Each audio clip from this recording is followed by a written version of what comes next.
Ведаю, чаго вы ўсе тут сабраліся. Пэўна, хочаце, каб я вам чарговую байку расказаў. Ну што ж, мы живем у краі поўным усялякіх легенд. Я знаю нямала з іх, што апавядаюць, напрыклад, пра плямёны людзей, што жывуць глыбока ў лясах і ператвараюцца ў ваўкоў. Ці пра вужынага караля. А можа, вам цікава даведацца, як адшукаць заветную папараць-кветку? Па вачах бачу, усё гэта вы ўжо чулі. У наш час складана кагось здзівіць простымі байкамі.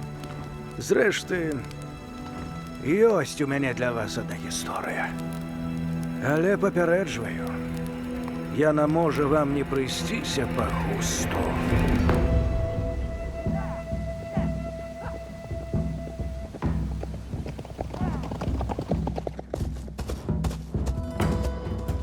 У любой гісторыі заўсёды ёсць добры маладзец ці магутны віцязь з вострым розумам і чыстым сэрцам, а з іншага боку каварнае ліха, што не дае спакою простым людзям.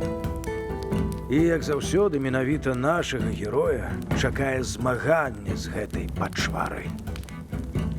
Але ж найперш чым біцца з гэтым страшыдлам пачварным, трэба яго адшукаць.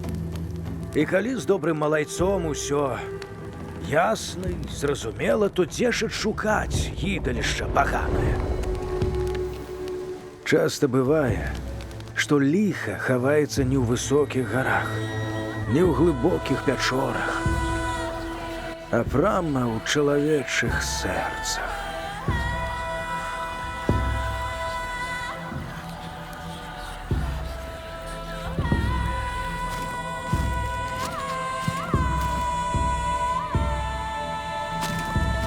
І палюючы на пачвару, ніколі нельга забываць, што вы рызыкуеце патрапіць прама у ейныя каварныя лапы.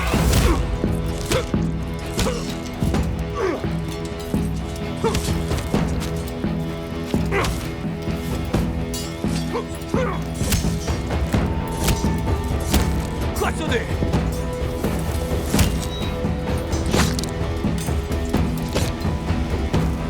Гранай! Пусти його! Ти заплачеш за гэта.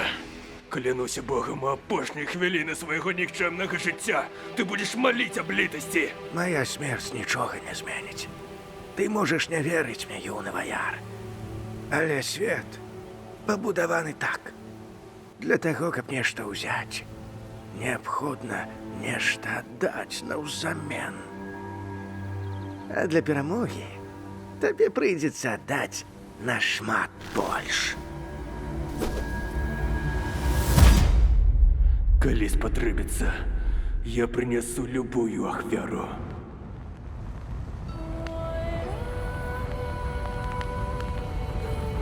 Не всякае ліха можна адолець добром.